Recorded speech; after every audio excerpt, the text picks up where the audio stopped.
So guys I started my day with my morning drink. For breakfast I had bread and omelette. Lunch पण एकदम simple केलं होतं कारण की आज मला जायचं होतं पुण्याला माझ्या कझिनच्या लग्नासाठी. So let's get ready with me. Makeup करण्याच्या आधी मॉइश्चरायझर लावणं खूप इम्पॉर्टंट आहे just to keep your skin hydrated. मी लावत होती प्लमचं मॉइश्चरायझर जेल. त्यानंतर मी यूज केलं मास्कचं primer just to help to makeup stay longer.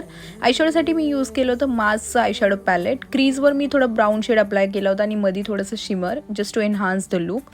फाउंडेशनसाठी मी यूज केलं होतं स्विस ब्युटीचं आणि माझं फाउंडेशन. ते दोन्ही मिक्स करून मी लावलं होतं because it gives me my perfect shade. So apply it all over the face and blend it well with the brush or beauty blender.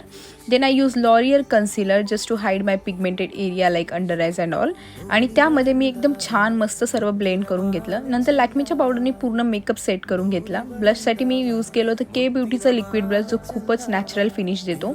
आणि त्यानंतर मी लावलं होतं मेबलिनचं highlighter on my high points of the face. मस्कारासाठी use केलं Maybelline mascara.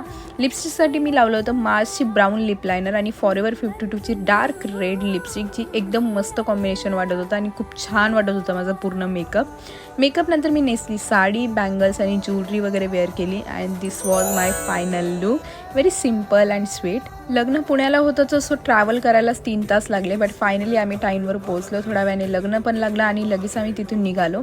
Return येताना आम्ही डिनर केला आणि घरी येऊपर्यंत रात्रीचे 1 वाजले होते. आणि घरी येऊन मी फ्रेश वगैरे झाली. माझं पूर्ण स्किन केअर रुटीन फॉलो केलं. तर भेटूया नेक्स्ट ब्लॉगमध्ये. Till then bye bye and take care guys.